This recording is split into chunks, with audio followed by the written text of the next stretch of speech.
We actually do have a lot to talk about. That's good. That's good.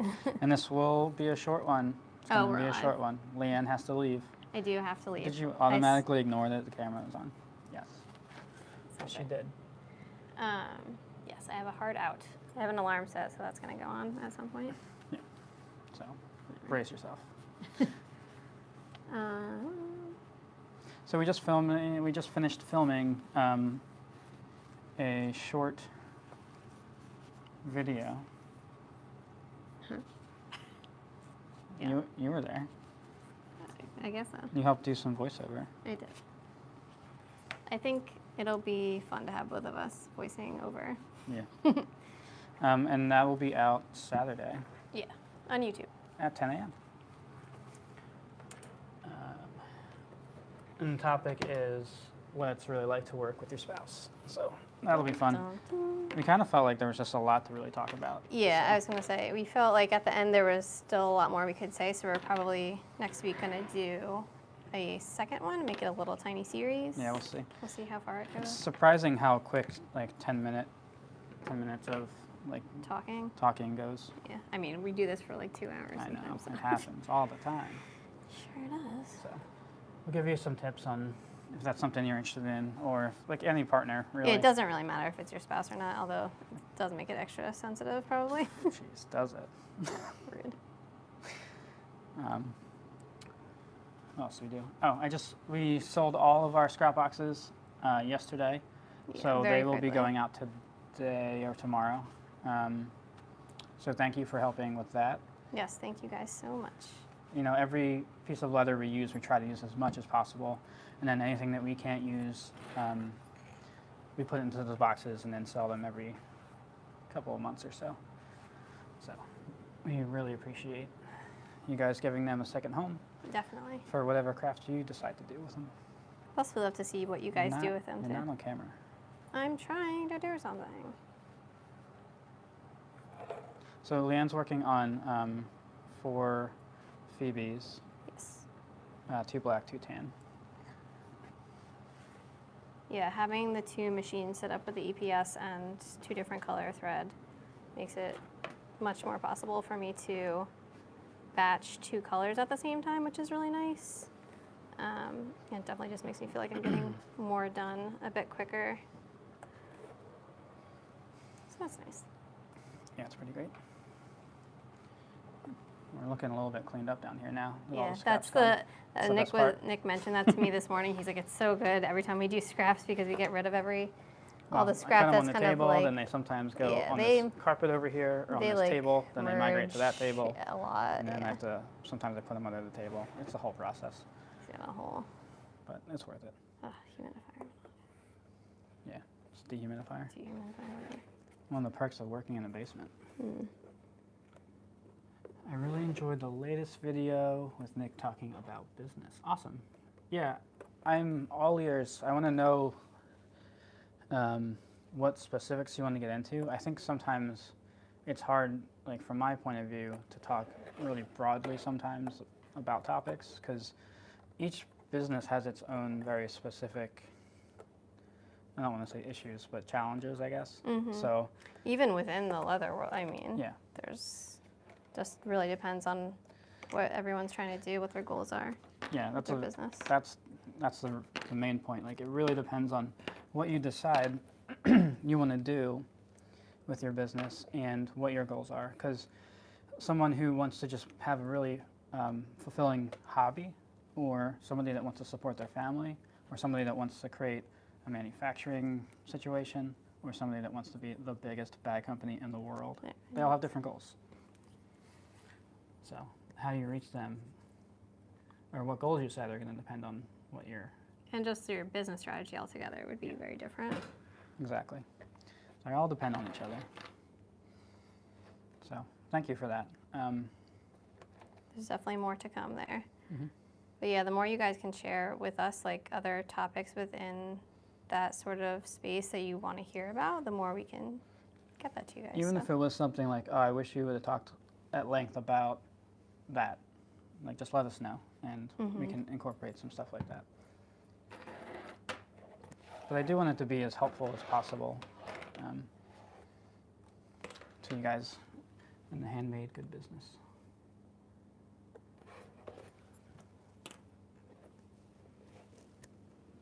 Man, are we already at awkward silence? Didn't take long. No, it didn't. I'll be able to talk a little bit more in a second. Uh, You said we had a lot to talk about. What else we got?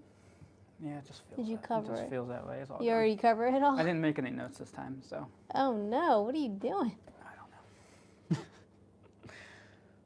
know. And in that video, also, Leanne, the one that's coming out Saturday, Leanne's making our Sally wallet, a batch of 3. Yeah. Got like raspy voice. Uh-oh. The cold might be migrating. I don't think so. It better not. I've recently changed from a sole proprietorship to a corporation. Was considering an LLC. What are your thoughts on business structure? So, when you say a corporation, do you mean are you an LLC with an S corp election for filing taxes? Because like a sole prop and an LLC are pretty similar. They're all pass through, so like they're all based on your social security number. And then like, I believe it's like an S corp requires, there's certain requirements for that. You have to have, I think you have to have like a board. If you're actually an S corp, you have to have like a board of directors. You have to pay yourself like an actual wage that makes sense for your role. So you can't, like an LLC, like when you're starting out, like we took negative dollars a couple times. You can't do that with like an S corp. But I highly recommend you talk to like a professional about that. We're an LLC, and I can see us being an LLC for a while. If we decide to like branch out into different types of our business, we might create separate LLCs for those, and then have like the main LLC be in charge of them, if that makes sense. It all depends on what you want to do. Like I said earlier, like the specifics of your business will kind of dictate what makes the most sense for your situation. So for us, we're an LLC, and yeah, I think that probably is fine for most people, especially when you're starting out. Yeah, definitely. A series LLC? Question mark. What? Where did my little tabbies go? Did you see them? Hello from South Africa. There they are. My goal is to dress as well as you guys do while working. Thank you for the real world advice and encouragement. Sure. Yeah, that's what we want to do. Like, we feel really, really lucky that we got advice early on, and Yes. there are people there that were helping us. So we want to pass that along. So anything that helps you, that makes us happy. I'm with you on that.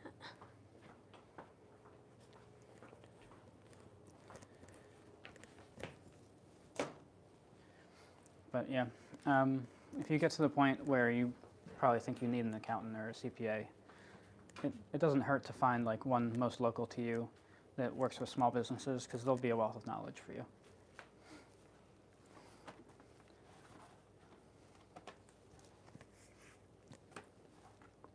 I also always recommend, if you're in the US, SBA.gov as a great resource for small businesses.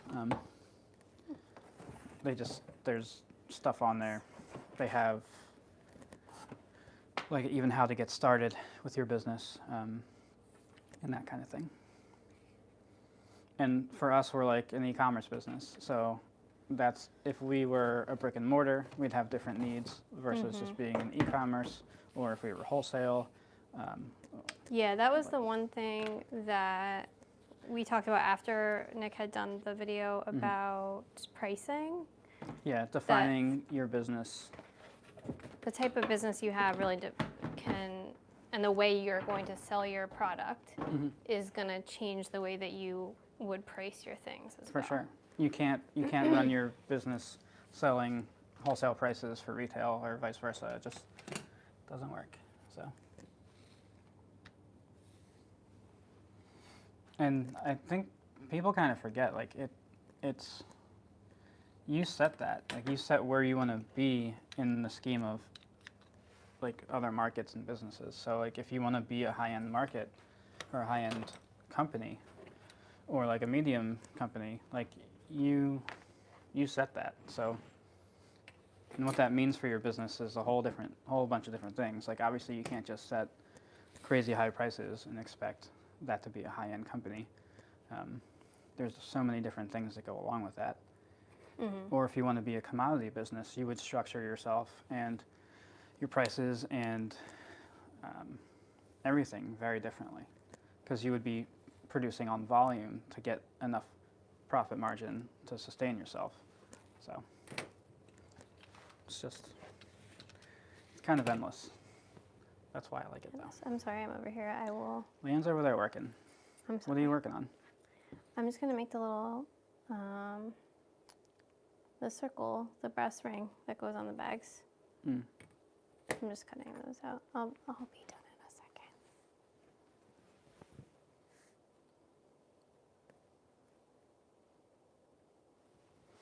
second. I think another thing I kind of want to go over in a video is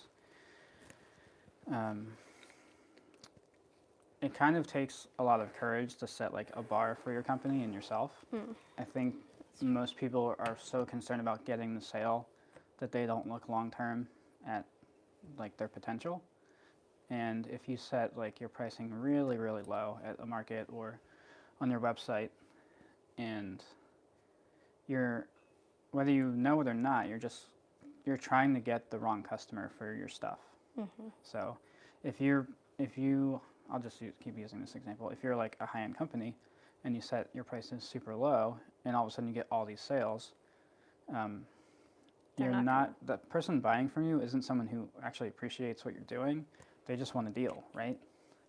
And they're going to keep expecting that deal. They're going to keep expecting that deal.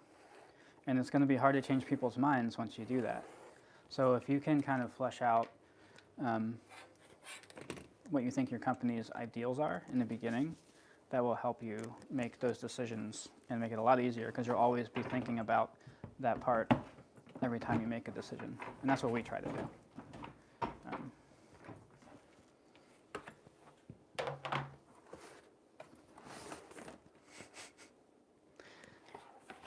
It's just going through scrap over there. Listen. Like a little leather gremlin.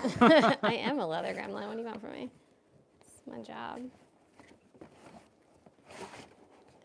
Yeah, so I think I don't have a whole lot to talk about, but if you guys have questions, that's what we're here for. There's so much to talk about. I don't have a lot to talk about. Well, it felt that way, because I like to just get it out, and then that's a problem. That's what we 'Cause do now we're every just single time. It happens every time. I should know this by now. You should. We both should. We should go through these bins, too, because I feel like... I did like 2 times ago, so yeah, it's probably time to do that. Okay. Because there's definitely some scrap in there that's like, I can't really even use it. Some of that's for like the back sides of pockets. Oh, all right. That makes sense. Yeah. But we'd have endless amounts of scrap if that's all that was in there. Oh, my God, yeah. So Leanne's just going to be off camera. I'm coming back. Give me a second. See, this is what it's like to work with your spouse. It is. It's pretty much it. It's pretty It's accurate. weird. All day. I mean, that's true. So we probably are going to open up a little bit for July.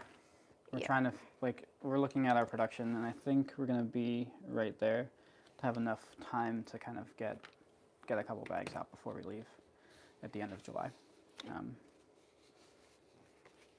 Yeah. So there's that. So, What else do we have going on? I feel like so much and so little all at the same time. I mean, not so little, let's be real. There's always something going on. Do you want to say that we've had more communication with Domestica? Yeah, we got an email from Domestica. We don't have any news. We had another one this morning. Oh, you did? Yeah. Don't get excited. They literally said we don't have any new information yet. That was part of it, which is fine. I mean, we're moving along in the process. It's at least a communication. I'll take it. We're moving along in the process of their process. So it's going somewhere. They haven't decided that it was terrible, and I they forget don't what want the title of this person is, but it's like somebody that's going to help us with our, I guess, our profile and like the launch preparation. So that's exciting. Did she say anything that we need to do so far? No, it was basically we'll let you know. Oh. Okay. So which is how it's been, but It's it's a lot of nice to ways. get that communication. Yeah. I know they're super busy doing stuff. Oh my so gosh. I'm not. Absolutely. It is just nice to have like some little piece of communication where you're like, oh, okay, they have not forgotten about us, or It's still decided, happening. yeah, decided that like actually this is a terrible video. You know what? It's canceled. Cancel. Nick was too weird. I mean, I wouldn't. That was my concern the whole time. We have been getting a lot of questions about social media and like how to do it because So hard. just like people feel they're so time constrained, and how do you Yeah. do social media content while making your product? It's so hard because like we have each other. Yeah. And I feel like a lot of people probably who have that feeling are doing it alone. I just answered one person today, and kind of we set goals for the year. So one of our goals was to like increase our YouTube, I guess, awareness and get into like longer format videos. So like if we know we have that goal in the back of our mind while we're doing this, it helps push the ideas forward. Okay, And I can be we on there now that you've sat down. we know we always want to be like a help to the community. So that's like the basis of our business. Yeah. And if we set ourselves at, I'm trying to do one a week and create a format that's easily repeatable for us. So if I'm just filming Leanne creating, like you could just set a static camera up and just move it every once in a while. And then you can do a voiceover whenever you have time. So Right. I think it's a matter of finding a process that really is That you somewhat easy for you to do. Yeah, you And- can like work into your Yeah. typical work day. It's got to work with you. It can't just be like content creation can be a whole job. So I mean, it's literally It people's is. jobs at other businesses. So like don't be too hard on yourself. Yeah. But finding easy ways to show behind the scenes and show what you're making, why you're making it, telling your origin story. people a love good that. way. I mean, people still ask us that all the time. Yeah. So Your favorite tools is always a good way to talk about. How you even got into your skill set and how long you've been doing it. Just all that kind of stuff. And I think it's hard when you're in it to just. it is. But To I would do. say even like if you feel like you have someone that you like to follow, that you like their content, just think about like how you can apply what they're doing to what you're doing. That doesn't mean steal their ideas. Oh, no. I just mean like just what Nick said, like share your origin story, like talk about your favorite tools, like those like little things that could apply to anyone that's especially making anything. The other piece that nobody wants to hear is it's always changing. It's So true. it's not like And that's what I really feel like people want is like a very clear, like almost mathematical type answer, like, oh yeah, just do this and it'll work. And it's just never going to be that way. no, it never has been that way. Marketing has changed it's just always, it's ongoing. So what has worked for you in the past might work for a while, but then it won't. That's even like a great Or it might example. not work as well. A great example of that, I feel like for us, was TikTok. Like when we first got on TikTok, it was bananas. It was bananas. I remember coming out, Bananas. literally, coming outside, and I had looked at how many people had been on the website, and I looked at Nick and I was like, I think our website's broken. And I was like, this saying that there's been like so many people on the website, and I was like, this can't be right. This was before they started doing ad revenue. Exactly. So it was purely an organic thing. And to that point, you have to find what's growing and kind of ride the wave. Yep. So if, like it was Reels for a long time, now it's not. It was TikTok for a long time, and now it's not as much. It's still more organic there, but it's Yeah. not quite as much as it used to be. Yep. So you kind of have to ride some waves, and you have to get a little bit lucky. Like we had on YouTube, we had one video, one short that it's still going. It's crazy. It has so many views, but that one connected with the algorithm at the right time and place, and it worked. So getting enough of a volume of content out can help you to get that luck, if that makes sense. I feel like too, because we do, like everyone, we all talk about the algorithm, blah, blah, blah. So it feels like it should be a mathematical equation to like get It's the not. answer. It's all based on human behavior, Right. which, is erratic. Linear. So it's, Correct. and it's based on a subset of very specific human behaviors. So it's like, Yeah. it's not easy to determine, but if you're creating like valuable content, like their goal is to keep people on their platform. So if you can do that for them, Right. you're gonna win. Oh, again, questions. How do you determine your price on a product? Can you run through a process? I've just been working on word of mouth basis, but looking at a website to streamline things. Any advice? So we do have a YouTube video that we did release that Nick talked about this subject. I think, is it the most recent one or? No. Okay, so the one before that probably? How to price your handmade goods. Yeah, so we do have that, so I check that out. But also, I think really the first thing is we have questions for you. So are you planning to sell these only through your website, whatever you're doing? Are you selling your product through your website?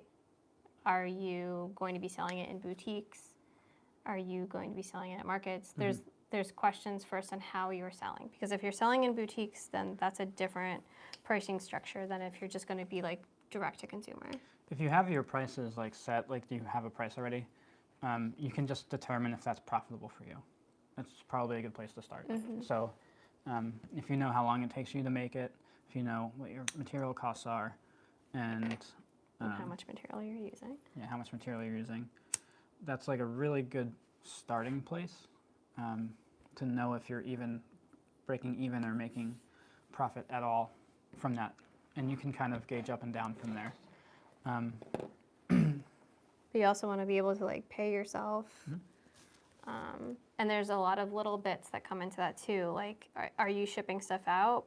Are you paying for boxes? Are you paying for packing material? All the little things. It all comes into play. For us, we literally have a spreadsheet, and I do it a couple ways. Like I try to price like in 3 different ways to see if they add up to a similar price, if that makes sense.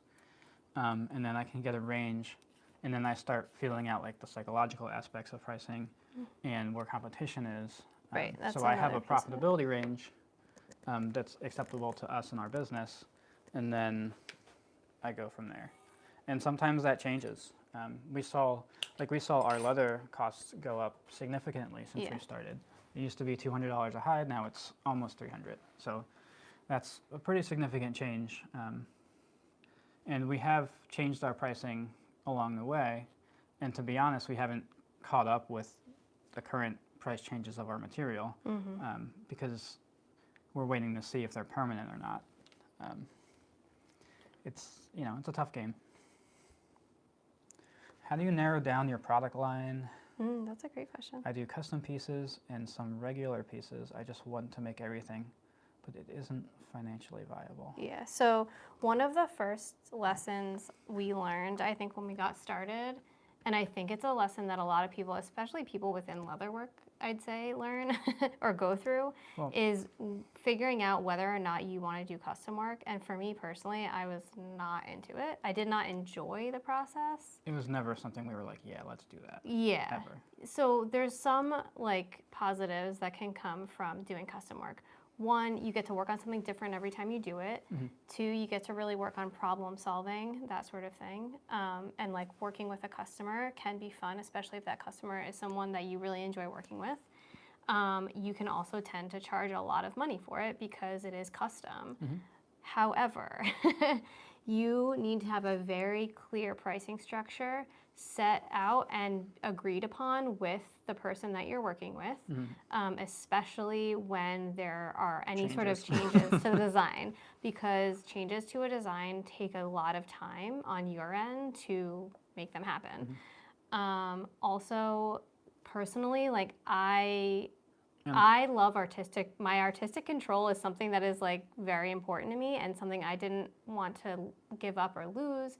Also, a lot of people will come to you in that place and be like, hey, here's a Chanel bag. Like, can you recreate this but in this color or something like that? And I'm not anyone who wants to be feeling like I'm ripping anyone off ever. And I like to really come up with my own designs, and that sort of thing. And for me personally, it's not anything I wanted to do.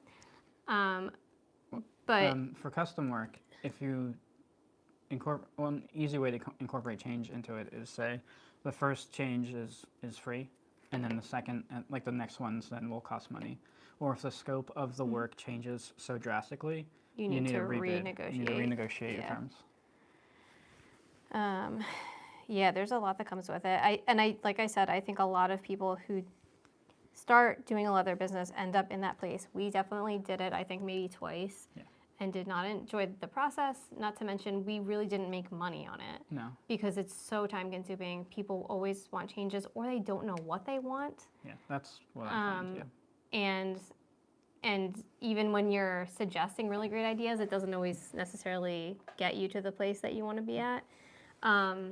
I loved making custom work, but it was extremely difficult making time for all other products. Yeah. Yes, and that's the other It's its own piece, thing. is if you also then want to make your own product line, it will, no matter what, the custom work is going to eat away at your ability to make your own line, because you have a customer already there that you have to keep happy and keep working for. And so if you look at those two ways of working, either doing custom work or doing your own line, I would pick the thing that you actually like the most and go with that. And it's totally fine if it's custom work. Lots of people do custom work and do amazing, beautiful job. Creating prototypes takes so much time. Yeah. Yeah. I think, I mean, the people that are probably successful at custom work, they probably worked pretty digitally in the beginning to come up that's good. with That's like, true. this is what it's going to look like. This A is rendering. This is the rendering. Color, because people need to see and they don't have. Most people That's don't great have a imagination, super so- visual. Yeah. Yeah, that can be a way to do it. And I think for a lot of people in the custom world, they probably have a small customer base that they work with, and then word of mouth spreads, and then they have like their core group that keeps them in business, and then they can add slowly where they need to. Yeah. Like I imagine if you're buying a custom saddle, you're probably going to buy more custom saddles, and you're going Right. to tell your custom saddle friends about your custom saddle, and it's going to be that's Custom the thing. sets. Totally different business than trying to do not custom work. Yeah. Custom work kills my creativity. That's funny. It depends. Like It some depends people on love how it. you Some look at it. people- Because I get, like, we went to school for illustration, which is basically the same idea as doing custom work in a way. Like, you're problem solving and trying to use your personal style to solve the problem visually. And you could do the same thing in making a wallet, but like, you also still have to please your customer, who in illustration would have been like your art director.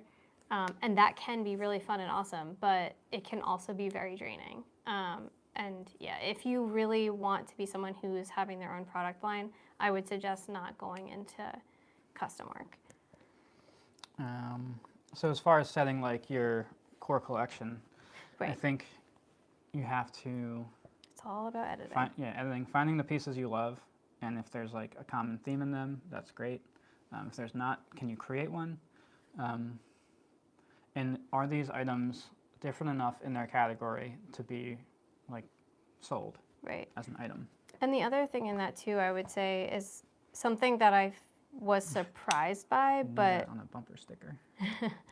like realized later on, was that you don't have to do, like within the leather world, you don't have to do everything. Like 99% of what we do is bags. And only recently started doing wallets, because we at the beginning did do everything that most people do, like leashes and belts and Yeah, stuff. that's what I meant to say earlier. Like in leatherwork, I feel like there's a progression that everybody goes through. It's like, I made a wallet, I made a belt, I made a dog leash, I made a dog collar, I made keychains, and a whole bunch of small things. Coasters, yeah. And I think if you can find something that's different, Yeah. you're gonna position yourself better, because like anybody can find a keychain, anybody can find a wallet, but is your item Unique enough. unique enough? Yeah. Yeah. And there's also different ways to make, a keychain unique. But the reason I love to do bags so much is because I feel like there's just a lot more freedom within the design itself because it's much more three-dimensional than like, let's say, a wallet or a belt, to really basically create my own design language that I can then apply to our collection. Well, and they function very differently. For like an established company, like a wallet and a keychain is like an add-on sale. It's not like the main driver of why someone comes to your website. So if someone comes and gets a bag from us and then gets a keychain and a wallet, that's an additional sale for us. But if you're trying to differentiate yourself on those small items, you're going to have a hard time. Yes, finding your niche or niche can be a massive unlock and help you get excited about the work you're doing. Yes, exactly. So you have to ask yourself what's out there or what's maybe not out there and how you can add that to the conversation, because then you'll have a reason to exist in the market. But I think once you start to create your product line, then it really does come down to editing, making sure, like, every time I create a new piece, we, hang it up on the wall, we look at it next to other, like, key pieces in our collection and make sure that it still makes sense, and sits together and, like, is an evolution of where we've been going. So is it too different in the scope of the other bags? Right. Or is it two the same? Or is it too the same? And like this same person is going to have to then choose between these two. Yeah. Like Are you cannibalizing yourself by having like 5 crossbodies? They're all very similar in size, similar in like a similar idea. And yeah, because you also, it's better to have a very curated collection than to have like a million pieces. It's also better for you because it's going to be a lot easier to get less pieces done and be able to like batch things together than to have, and now Nick's probably looking at me like, interesting, Leanne, I wonder why you keep making new designs then. But you can't help it. hey, I've talked to you about editing things down recently. How often would you say you scrapped a bag due to that? In my mind, there's only one bag that we were just like, you know what, this isn't going to work. And it was the precursor to the mini Bowery. Leanne designed it, and I was like, this doesn't, it didn't look like us specifically, and it was the right size and like scale, but it was too busy, and also when you took something away, it was too simple. It was an odd situation. Yeah. And what she ended up coming up with, the mini Bowery, is awesome. And which was just our Bowery, but smaller. Yeah. I was trying to change it too much, really. It was taking something that was already good and making a smaller version and then changing it, but the change just wasn't necessary. I love that y'all think and look at product and design that way. Yeah, I mean, for us, we're looking at it through like an artistic lens and a business lens at the same time. Yep. I think we were talking about this earlier, like big companies, they're looking solely for profit. Right. And then how can they market that so it's like, yeah, we're doing something good. And doing things for art's sake is more time consuming, more difficult, and not the easiest way to do it. So, Great. Very cool. It was necessary to get the end decision. Yeah. No, exactly. There was also another time, and I could see other people probably doing the same thing, especially if you were in the position that I was in at the time. We had made our first little collection, and it was doing really well. And I wanted to add another bag to the collection, and so I literally was like, well, we have this design language. At the time we had like our Greta bag and our Phoebe bag, which is the bag I'm working on right now, that has like the brass ring, and we had, I forget, we had like a couple, the Stella, the Margot with the wooden handles. And I wanted to add something that was made from milled leather, and I wanted it to have fringe. And this was when I was making the Veda bag, which we don't have in the collection anymore, but it was a great bag and it did really well for us. And the first iterations of that bag were ridiculous because I basically was like, I'll just take our whole design language and apply it to this one bag. So it was like way too much going on it, and it was ridiculous. And I was like, this is not good. This doesn't work. You need to edit back. And we did, and we ended up with the Veda bag, which was really pretty. Well, that also led into basically being able to do bags without the brass ring on it. and Yep. still trying to create an aesthetic that matched the other And ones. also the gusset type I did, even though it was a turned bag, which we don't also typically No, we don't don't do, you take that and you apply it to the Bowery and the mini Bowery, and it's the same type of gusset, just not turned. So it always, even those like quote unquote failures or things that you throw out can still be like huge learning moments, especially as far as like the process of making something with like a new technique or something like that that you can apply to something else that you might do. Do you have an email newsletter? If so, how do you use it? We don't typically post too much on there. We post before we're gonna go live on selling. Newsletter subscribers get like a first look at a lot of things.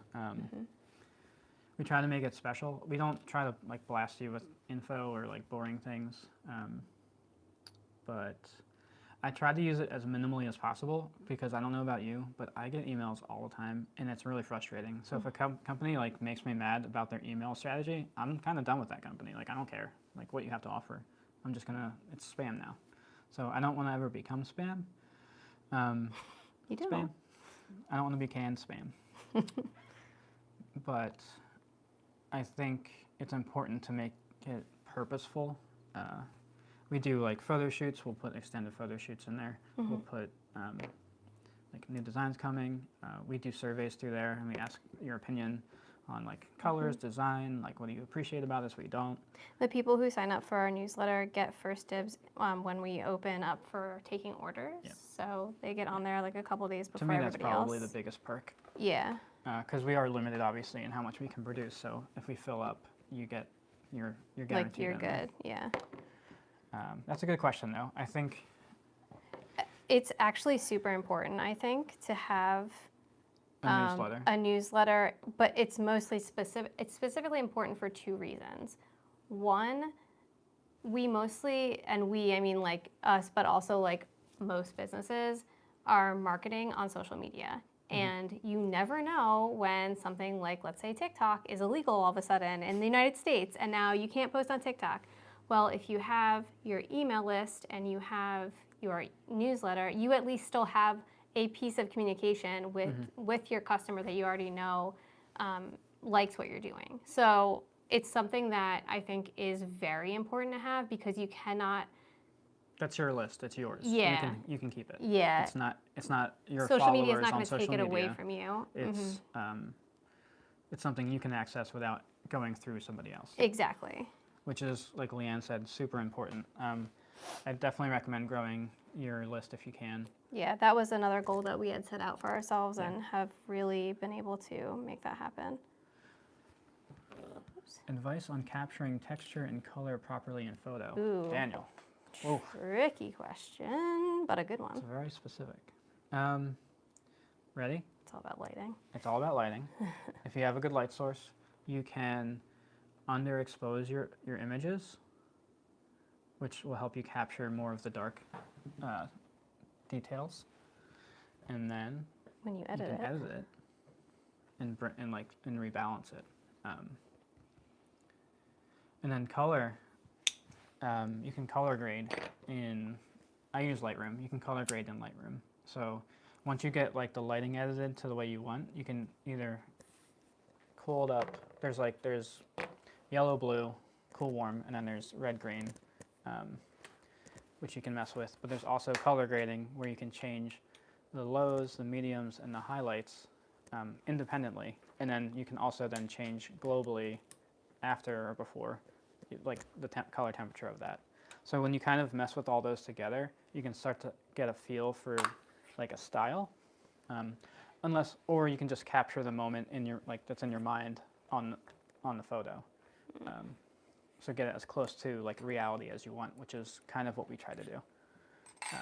And just to speak like very basically, if you don't have like and I'm just saying this because not everyone has a strong photography knowledge. I love editing. When you go to take your photo, you like get pushed down halfway and you can kind of see if you're plus or minus in the light. You want to just go like a couple clicks in the darker direction. Yeah, that's what I was trying to say. Yeah, that's what I was saying. Just click it. Yeah, just rewording it for. But like we can certainly talk about that in depth if you want. Mostly because Nick wants to do that. If TikTok goes away, how will I procrastinate while cleaning the house? Don't know. Writing this down. Good. The photo talk might make a good YouTube video. Yes. Well, someone did ask me like my setup, which is funny because like I literally take like some of our product photos on my table over there with a single light. Blue hues are so hard to capture. Yes, but if That you is so underexpose true. them, I think you'll find something good. And you always want to balance. So like, so Leanne's skin tone. Very It's yellow. yellow. So I decrease the yellow and add a little bit of red, and then she looks more human. So you get to know like certain things, and they can be very specific. They can be like funny specific. And each photo shoot we do Referring kind to of me. creates a different editing style, and that's exciting to me. But yeah, I love photos. I love lamp. I love lamp. What is your view on leather workshops? Is it a good thing to offer? Yeah, I mean, it certainly can be. We've thought about it. We don't have the time to do it, but if you have the time, and that's a good way to get revenue, like if you can have 10 people pay you, $50 or whatever, and then that's worth your time, absolutely. Yeah, it's something that I dream of doing if we ever have a space outside of our home. So I think it's a good idea. Yeah, I mean, that's like anything that you can scale that way, that can be a good model for a business. Hello, just maybe. That was me. I asked about your setup. Oh, cool. Yeah, photos are a lot of fun. I like to just kind of run and shoot and then capture like candid photos. I don't like to overpose things. But having a cool natural background it goes a long way. So you're telling me to choose to make a business using the hardest color to capture properly? So, I mean, when I edit our blue bags, it takes the most amount of editing, so I definitely feel you. And it can be really hard to get blue and like a white next to each other, or like some things are hard to like get true next to each other, because you'll get a blue cast if you if you cool down your image a lot, you'll get a blue cast on everything else and it'll look really wrong. But that is where you can also adjust in Lightroom. This is not an ad. The dark. You can adjust specific colors, saturation, intensity, and luminosity. So if you know how to do that, you can look up a YouTube video on it probably. That'll help you like change specific colors in your image. Did you learn some words in Spanish in your Spain travels? Oh yeah. So It was the best. So vale is something that people say all the time, and it just means okay. Yeah. So like every other word is just vale, vale, vale, vale. Yeah, we're like, my friend warned me of that though, because she lived in Spain for a while, and she was like, just so you know, people are gonna go bale, bale, bale, and don't be confused. Yeah, it's just saying okay, okay, okay. And like I took Spanish in school, but like I learned, I don't know if it was like Spain based. It might have been Mexican or Mexico Spanish, which are different. South American.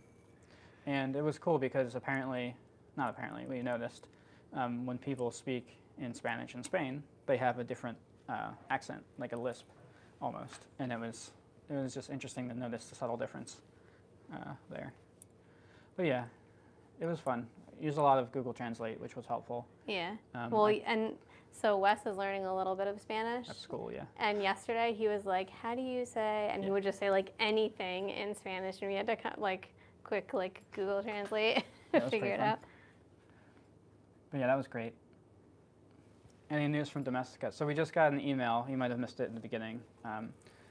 We don't have any new information. We are moving along in their process, which is good news. We will get a launch date. We don't know when we'll get a launch date, but we'll be getting a launch date at some point, and then preparing for the launch. So we're in the next phase of their process. So obviously this is the first time that we've done this, so we're not exactly sure. I think each course has a different timeline. It's probably easier to edit some things than others, and certain times of the year make more sense for certain crafts or Yeah. skills than others. Yes. That's awesome to know it's progressing. Yeah, we thought so too. Yeah. We got an email from them yesterday or 2 days ago, and then another one Yeah. this morning. So we got to meet a new person, and yeah, we can't wait. We do have a profile up there, so I don't know if you can like. If people can see I have it to or look not. at this. Probably If not. you create like an account, and then you can follow us there. Oh, and like be updated when stuff's available. Yeah, I and would stuff. imagine that's how it works. It's a good question. You could probably ask that person. Yeah, I should. They'll But definitely if you're that interested, I would definitely create an account and search for us. follow us.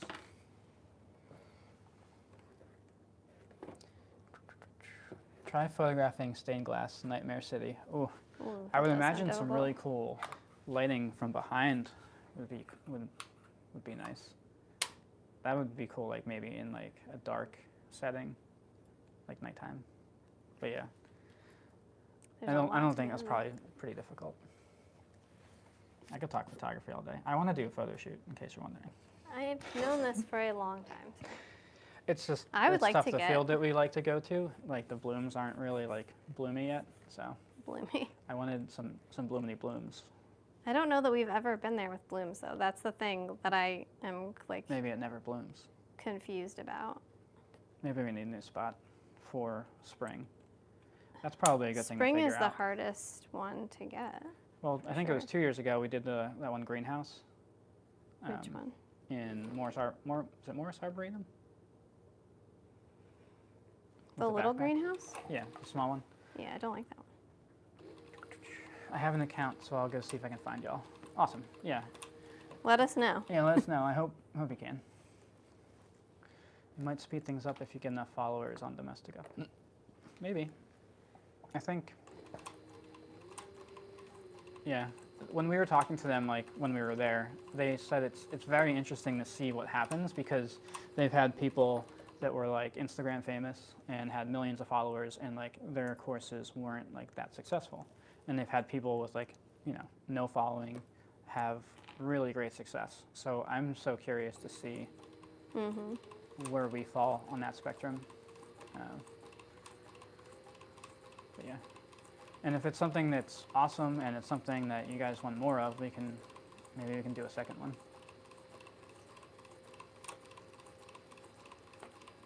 We were already talking about that when we were leaving. Yeah. And they were Because like, it was so cool. they're like, They're like, you "Calm should down." tell them that you really want to do a machine sewing one and that we absolutely must come to. Yeah, we have to go to New York City Yeah. or something. It would be really cool to do a machine-based one. Oh my god, I think it'd be so cool. There's definitely gonna be less people. Yeah, but I don't know if that's their intent. Like, they wanted. You want it to be as easy as possible, Yes, yeah, accessible as as in- possible. Yeah. We'll see.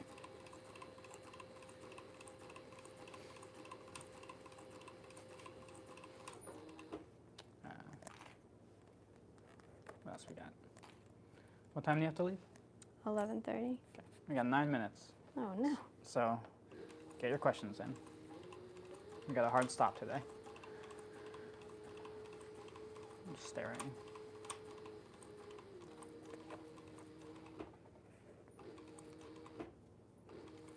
We could probably do a whole video about like how to be successful at markets and shows. Oh, we totally could do that. And we could probably even use like photos that we have from shows we've done in the past. It's so crazy how much That you could content, plug in like there. video and photo, we have like from most recent. Because I look back sometimes and I'm just curious. And when we started, we weren't really documenting as much, That's which true. I'm sure that's normal for most people. Yeah. Well, plus like I was doing a lot more of it then, Oh, I myself, can't read all this. and Thank you you are really the one for that documents everything. Experience. I'm not that proficient in Spanish, but thank you. Yeah, we could probably do a market one. What else? I feel tempted to do like a tool-based video, but I don't know if that's that exciting at this I'm point. not sure what I we think there's would- a lot out there. I think there's a lot out there. I do think people like seeing that stuff, Oh, someone's I don't- speaking Russian to us. but I don't know They how should much. auto-translate at this point. It really should. Are we in the future yet? I mean, can't chat It's interesting when I do when comments are on YouTube, I can't translate them on desktop, but I can on my phone. Oh, really? That's weird. Yeah, definitely. I would really like tips, bits, and pieces about markets. Yes, cool. Yeah, I think that would be good. I feel like that's probably one of the places we can help the most. Yeah, Actually, even though we don't even do them anymore, but we learned a ton when we were doing them, though. yes, and we were very successful at it. Is seasonality something you consider in your design process / product launches? Absolutely. So there's two main seasons for clothes, which is like spring and then fall. So Well, that's not true anymore, but it's the old-fashioned way to look at it, and it's still true. I think that's when people are looking most for clothes. But like Leanne is hinting to in the back by grunting, it's kind of always a season. There's like micro seasons and micro trends. yes. And to Which me, has made everything don't very- mess around with those because you It's want not worth something for it. longevity. You don't want to just be like, it's too silly. Like nobody lives their life that way, so we shouldn't live our lives that way. But yeah, if you focus on a spring and a fall, I think you'll be successful. And it's about like telling your customer what to expect. And there's nothing wrong with like dropping like a summer collection if it makes sense for your business. So like if you want to drop shorts and t-shirts, if you want to drop sunglasses, you know, summer stuff. You always want to be slightly ahead of. That was your alarm. Yeah, I know. You wanna launch slightly ahead of the season so that you can get people while they're thinking about it. And whether you think about this at all, but weather has, like climate has a pretty big impact. So like when it starts to get hot is when people start thinking about those things. So it's seasonal in that way too. And so, yeah, I can speak so much to this. Like, Definitely true for clothing, but wondered how accessories work. You're buying an H&X product to last forever. Yeah, we definitely have like, we call it our like low time and our high times. We don't peak the same way in the holiday like some other businesses might. Especially because businesses it's not within as leather impulsive goods. of a buy, like you're kind of saying there. So like a lot of businesses will have like their, you know, their record-setting sales in December, and you know we do good, but it's not like the highest. It's not our highest sales time. Howdy neighbors. Hey, what's up, Lance? Yeah, our season is very different than most people's.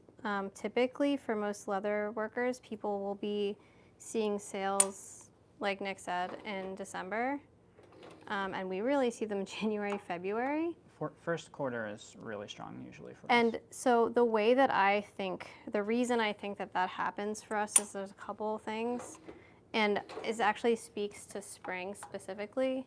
So Can Instagram hear? in my, what? I don't know if Instagram can really hear you. Oh, sorry. Okay, so my background is in fashion. I worked in textiles for 10 years, and so there was a lot of seasonality to that, and like print specifically has like a whole season thing for it. But even when I worked in textiles, spring was always like the biggest time. I mean, it makes sense for print. Print in spring is always like there's so much more print and color. But I'd say, so like Nick said, spring and fall are your two big seasons. For us, spring is our biggest season. And the reason I think that and the reason I think people are purchasing from us so much earlier and not when it's actually getting warm out is because the second that the holidays are over and you get one nice day, or you start thinking about planning your vacation, or you start looking forward to the next thing, right? You start thinking about that season. That's when people start purchasing from us. And so for us, that's when we're like, okay, here comes our new colors, or here comes a new design. So we'll typically launch new things in spring and fall. Daniel says tax returns, but for us, it happens earlier. It happens before that. We don't see, like, I'm not going to say we don't benefit from people getting their tax returns, but We do. we don't get, like, It's not the that's not a same. large bump. Yeah. At least it doesn't feel like it. Yeah. And then, yeah, then August is similar for us. It's kind of like a repeat of spring. Yeah. School's back, college is back. Well, and I think that's the other reason I think spring is so much bigger than fall Like winter. is because you're coming, like, you know, you're going to be, even though you're really going to be in the cold, probably, especially if you're in North America, for a while in January, you're like really looking forward to coming out of that like dark, cold season. But going from like the hot, sunny summer to a cooler fall is still a great transition, like seasonally, and I love it personally. But I would say it's less dramatic, and you're looking forward to it slightly less than coming out of like the sad, dark days of winter and going into spring. And it'll also depend where your customers are from. So like if we had a sure. ton of like maybe Midwest customers and like Southern customers, like we might see a bigger summertime Change. sales growth. All right. Leanne has to go. I do, and I need my That phone means she too. needs to take her phone. All right, guys. Thanks for chatting. I mean, Yeah, this turned out to be okay. It was an okay talk. yeah, if we had more time, I'm sure it would be even better. So, but I gotta go. Do you have any ideas about your new fall products? Yes. Yes. That's all you're That's getting. That's all you're getting. Absolutely. Yeah. Very. She's been thinking about them forever. Yeah, So. it's pretty clear in my head at this point. Way to wear blue today. I mean, sorry. Oh. Please. Oh yeah, look at these pants. In case anyone is wondering, Glowing review. really gotta show the butt. That's the best part. All right, now we're leaving. All right, we'll see you next week. This was a short one Yep. because Leanne has to go, I do. and that's it. All right. Bye, Bye. guys.